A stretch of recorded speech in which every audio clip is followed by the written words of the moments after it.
Coming up, students at Siena University hear from a former Google executive about how AI is starting to shape their future careers.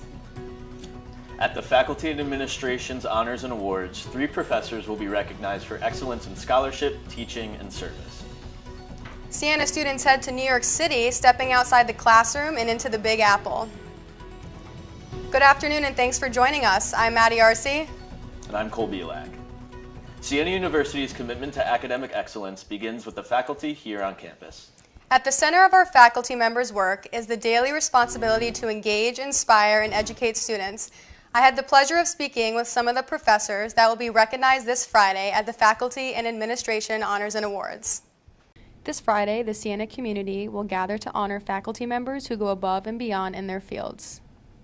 The first professor that is being recognized is Dr. Scott Greenhall, who is receiving the Raymond C. Kennedy Excellence in Scholarship Award.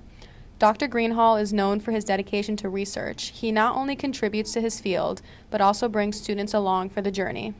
Course in such a way where it's essentially, you can almost think of it like 2 different classes. Essentially, they spend the first 2/3 of the class learning some of the tools of the trade of how to analyze a model and how to build a model. And then the last third of the class is that they're tasked with actually doing their own investigation on something that they find interesting. Dr. Dan Moriarty will be awarded the Jerome Walton Excellence in Teaching Award, recognizing his impact in the classroom and his commitment to his students and their successes. Realize that this is our version of the Ring of Honor. Right? It's our academic hall of fame that's on there. These are my teachers from when I was here. These are my mentors. These are colleagues. These are friends of mine. Dr. Keith Wilhite is being honored with the Father Matthew T. Collin Distinguished Service Award for his lasting contributions to the Siena community. I think the fulfillment comes from the relationships that you build by working on these committees and working closely with people who are sincerely dedicated to the university. For students, the impact goes far beyond lectures. They create opportunities to collaborate on real-world work, building connections, and growing both academically and professionally. Events like these also serve as a reminder of the strong community at Siena, where faculty dedication helps shape the next generation long after students walk across the stage and leave campus.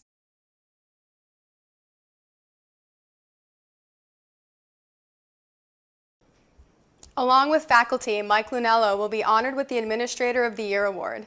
Several Siena retirees will also be recognized for their years of service to the campus. Former Google executive Laszlo Bock visits Siena University, sharing what students need to know about artificial intelligence and the future of work. As artificial intelligence continues to transform the workplace, Siena University students are getting a chance to hear directly from a leader who helped shape how companies think about people and work here in the Student Union. Siena School of Business brought in former Google executive Laszlo Bock to speak as part of their executive lecture series. This event aimed to help students have a better understanding of how AI is changing the workforce and what that means for their future. The Dean of the School of Business explains why this event is so important. Whether it's AI or anything else, our role in the business school and at Siena is to make sure that our students are coming out with relevant information and relevant education that hits the market as well and the needs of the industry as well. During his talk, Bock focused on how quickly technology is growing and how AI is already starting to impact the way companies operate. He made it known that AI is not something students can avoid, but is something that they need to become experts in to stay competitive. So learn a little bit about it, and whatever you're doing in your job, or however you're telling your story in an interview, tell people about how you experiment with AI, how you use it, and how you're willing to teach other people how to use it, and that will make you immensely valuable. With many students already starting to look for jobs, this talk made it clear that AI is something everybody needs to look out for no matter what your career is. I'm going into the accounting profession, and I think AI is going to greatly impact us by taking away a lot of the more tedious tasks and giving us more time to do more of like the analyzation within a company. So I think AI could be a really helpful tool going forward. After the talk, students had the opportunity to attend a reception, ask questions, and speak personally with Bock. Reporting for SCTV, I'm Abby Healy. Eden Forrest is a senior here at Siena. She photographs all Division I sports here on campus. For the first time in her career, she is a published photographer with men's lacrosse. SCTV's Alina Buchanan has the story. Sports photography is a challenging medium and field to get into, especially for a woman. It is highly competitive and is challenging to shoot due to the fast-paced action shots no matter the sport. Aiden does not shy away from these hurdles. She pushes to capture the athletes before, during, and after the games. She is focusing not just on the sport being captured, but highlighting the athlete. Siena gave me the opportunity to discover my passion for sports photography and getting to give back what it gave to me in the first place to our athletics department, our athletes, and it strengthens my craft while also keeping it at a home base, which I think is really nice. The Troy Record is the first newspaper publication in Forrest's career and was published on March 28th and most recently April 6th. In her senior capstone, she's publishing her first photo book named Made of More, with images she's captured throughout her senior year at Siena, containing images that include multiple sports such as volleyball, basketball, and softball, just to name a few.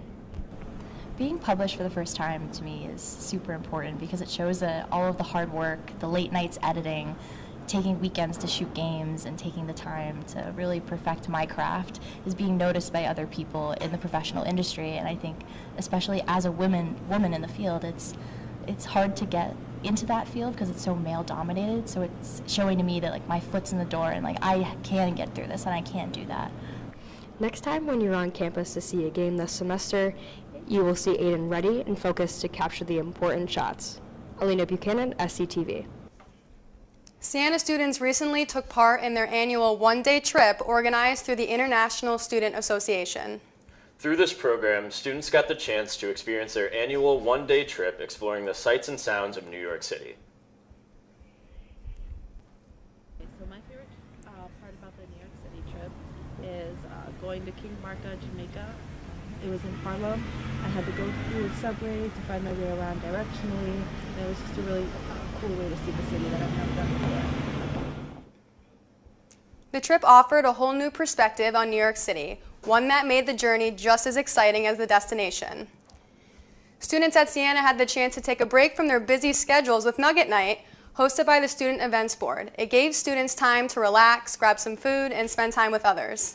We take a closer look at why events like this matter, even if the turnout is small. Here's what members of the Student Events Board have to say. Grow that sense of community. I mean, as a commuter student, it's important to build friends and friendships that you can kind of grow with throughout your entire Siena career. So I think it's really important to kind of meet those people and make that connection. Just growing relationships. I mean, even waiting in line, you could talk to other people and just meet new people. So that's really important. This goes to show that even small events like this highlight why the SSU is a great place to build community and friendships. Still to come, members of the Women's Club soccer team join me to discuss their fundraiser ahead of the upcoming Out of the Darkness Walk. Plus, we take a look at the protests going on for the fight in Iran and also the recent mission to the moon.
The crew of the Artemis II mission is homeward bound, following their historic, record-breaking journey around the moon. Reed Binion has the latest.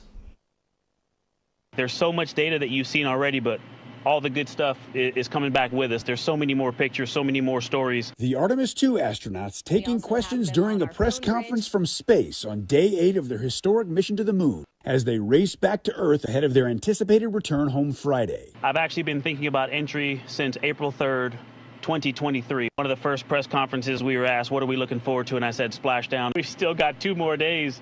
and riding a fireball through the atmosphere is profound as well. The crew scheduled to splash down Friday evening off the coast of San Diego. No concerns, no issues seen that would make us have any pause for the reentry. Recovery teams will pick up the crew in helicopters and take them to the USS John P. Murtha, where they will undergo medical evaluations before traveling back to shore. NASA Wednesday releasing more images from the mission, including a group photo. It's great to see them doing so well and in such great spirits. The space agency also releasing a breathtaking new image of our galaxy. The Milky Way, which is stunning.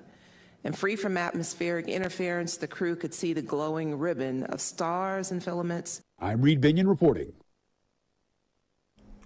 The war with Iran has been going on for over a month and a half now. In Times Square on Wednesday, hundreds of protesters came together. Some Iranian and Lebanese Americans demanded to end the U.S.-Israeli war on Iran. Protesters like Eitan Mubarak are fed up with the government's response to the war and protests happening across the country. Here's what he had to say about it. We saw a statement that was overtly genocidal from our president, threatening to destroy an entire civilization. And I felt it necessary to come out and speak on behalf of the thousands of Iranian Americans who were terrified by that. The war with Iran right now is under a 2-week ceasefire agreement between the U.S., Israel, and Iran. Despite the Israeli government sending bombs to Lebanon, we will continue to update you as the story unfolds. Another arrest has been made for the murder of Matthew Perry. A judge sentenced the woman dubbed the Ketamine Queen to 15 years in prison for her role in the death of actor Matthew Perry.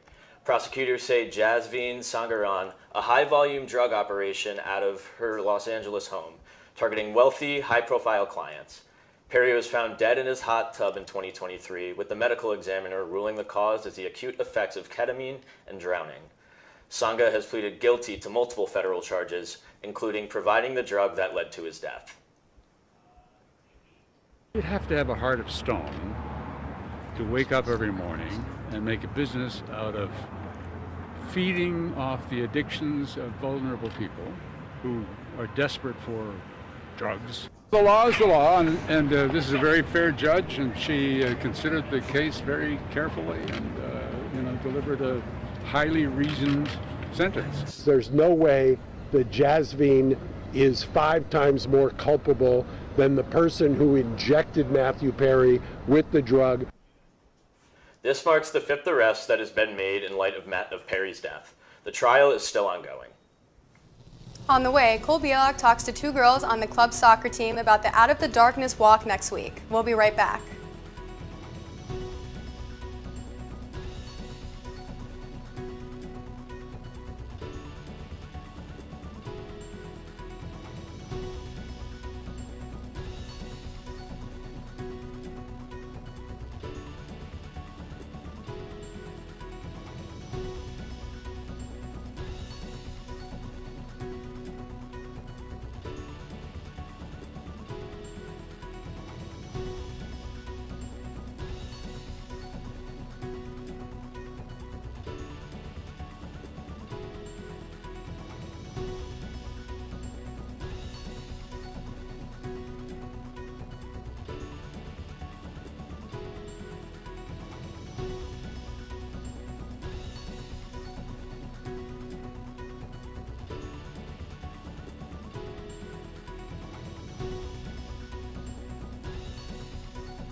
Welcome back to SCTV. Today I'm joined by Kelly Bambrick and Sarah Quinn. Thank you guys for joining us. So let's just start with, what's the event all about?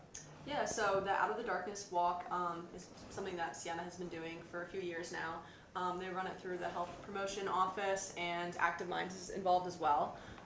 It's basically just a walk and a fundraiser leading up to the end of April that helps helps fundraise for mental health awareness as well as suicide prevention. And yeah, it's a great cause. People raise money and then they do this walk in honor of it. Sweet. So what does this mean to you guys to be a part of this event? Why did you want to get involved? I feel like representation from everyday students as well as people who are a part of clubs and sports, it shows that it's not just one person's thing, but it's mainly something that everyone can help spread awareness for. And you guys mentioned to me earlier about the Wellness Week you guys have upcoming. What can we expect from that? Yeah, so the walk was pretty much something that we were just able to do as a club because there was like teams and whatnot, and you can join as a team. And we decided that we wanted to do something in addition to that that was helping mental health organizations. And so instead of doing one big fundraiser just like the walk, we thought we'd do a bunch of little fundraisers and events that help either spread awareness for mental health or help raise money. So on Monday we are going to help with the Health Promotion Office. They're doing a Chipotle fundraiser from 5 to 9. And then Tuesday and Wednesday we have practices normally at night, and we're going to be doing some sort of mental health event at night where we interview people about their types of self-care they do or what makes them feel grateful or happy. And then on Thursday we will have a Pie a Player event where we can pie a club soccer player or a club baseball player. That'll be at 1:30 on Niagara Plaza on Thursday. And then on Friday, we're going to do a bake sale, and that's going to be at 12 in Launchstrom Landing. That's also just to raise money. Cheap little treats to all go towards the walk to remember, or the walk on Saturday, which will be the big event in honor of all the money we raised. And what can fellow Saints do to help support the cause? So at every single event that Kelly just mentioned, we will be selling raffles there at each of the stations. And for all of those tickets, one person or two, depending on how many baskets we have, will be chosen to win the basket. All of the money will be going to a cause related to mental health. But some of the baskets that you can expect are a sweatshirt. And yeah, so one of the companies that actually inspired this is called Feeling Swell. It's like a small company in California. It started in New Jersey, where I'm from, and they donate like a percentage of their proceeds to mental health awareness. So they actually donated a basket, a sweatshirt, a t-shirt, 2 hats, and some stickers and stuff. And then we have, what else? We have an Alani basket, so just a bunch of different merch as well as drinks from Alani, and a $50 bookstore gift card. Got that. Yes. Yeah, so people can buy the raffles, show up to our events. We have a game on Saturday after the walk. It's at 5:30 p.m. on Hickey Field, and that's where we'll be picking the winners for the raffle. So coming and support our club soccer team as well as supporting the cause for mental health is much appreciated by our fellow Saints. Sounds great. Thank you guys for joining us. Of course, no problem. Thank you for having us. Still to come, Siena Sports on SCTV. Steve and Noah take us behind the scenes of the Nevada Smith press conference and discuss the national championship.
Good afternoon, everybody. Welcome into SCTV Live at 4 Sports. Steve Jones, my man Noah Kime alongside you. Now, we're in a little bit of a different setting right now. We're downtown at MVP Arena where Siena's newest head coach, Nevada Smith, was introduced. Noah, what a special day here on campus and here at MVP Arena. It's an absolutely special day. The entire community is here supporting the new coach as he addresses the Siena community for the very first time.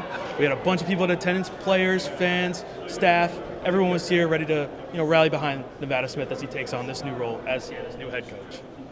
Well, it was great to see everybody here, friends, media members, and as you mentioned, so many different community members too, a part of what makes Siena basketball great. Now, with that said, let's take a look at what made Coach Smith's introductory press conference so special today. Siena University held an introductory press conference Tuesday to introduce their newest men's basketball head coach, Nevada Smith. The hiring looks to continue Siena's momentum after reaching the NCAA tournament for the first time in 16 years and nearly upsetting the #1 seeded Duke in the first round. Siena's president Chuck Cipher says that they found the perfect man to continue their winning ways. The task that I put in front of the search committee was very simple, and it was find the next person in order to make sure that we continue that momentum, that we continue to compete at that level, and we continue to make sure that Siena is a name that is recognized throughout the basketball community. And I'm very, very proud to say that we found exactly the right person in Nevada Smith. So thank you so much. We appreciate you. Smith comes to Siena with an impressive resume. With his most recent role as an assistant at Marquette, he's also spent time coaching in the NBA G League, along with other colleges such as Ithaca and Keystone. Smith looks to use his knowledge and experience to boost Siena to greater heights and set a new standard for Siena basketball. You guys that were here last year, the players, you set the ground floor that was special. We're ready to take off. And that begins tomorrow when we can get on the court, and it's not stopping until next year on April 5th. Go Saints. While his resume speaks for itself, Smith comes to Siena with high praise from his peers, including Miami Heat head coach Eric Spoelstra and Marquette athletic director Mike Broker. Yeah, he's a special person, right? He's an unbelievable leader. He's a relationship builder. He's all about people and care. He's a wonderful father and husband, great friend. Smith now takes over a program with high expectations and strong momentum as Siena looks to build on last season's success. With a proven track record and praise from around the basketball world, all eyes will be on how he shapes the next chapter of Siena basketball. Reporting with SCTV, I'm Noah Kime, alongside Steve Jones. Let's get into the national championship game this past Monday. Yeah, we had the 1 seed and the 2 seed. We had UConn and Michigan going to bat in the national championship. UConn looking to win their 3rd national championship in the last 4 years, and Michigan trying to get a national championship for the first time in a long time. Let's get right into it. Well, let's start with how hot the Michigan Wolverines were, led by Yaxel Lendenborg and Ade Mara, both who have very bright futures. UConn and Michigan hung tough with each other. UConn getting a lead here from the Braylon Mullins triple, the kid from Greenwood, Indiana, doing his thing like he has been all tournament long, Noah. Yeah, and for better or for worse, the story with a lot of this game was the three-pointers.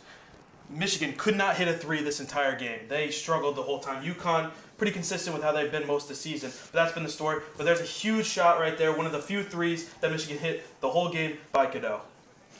UConn looking to keep it close. Down 9, Caravan pushing the tempo. In the lane, looking for the foul. Doesn't get it. He'll get the tough layup. It goes back to 7, now inflates to 10. Mullins, the head fake, the triple. He buries it. Back to 7 again for UConn. What a clutch 3 right there. Cuts the lead from 10 down. Now they come back, hit another 3. UConn is not going away. They're sticking around. They're giving Michigan a run for their money. They're not ready to go down without a fight. And Michigan is going to keep still pushing that lead. They weren't ready to roll over. Another 3 for Michigan, one of the very few they hit this game. McKenney with a bucket larger than life right there from Michigan to give them some more breathing room and more comfort. The 3, UConn not going away. Solo ball playing hero ball. It's a 4-point game. UConn struggled all game. They finally started getting close towards the end, but ultimately that foul right there would wrap it up, and Michigan would win the national championship over UConn.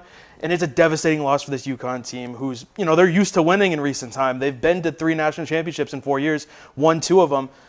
But this is a great win for Michigan, obviously. National champions. They're back where they want to be.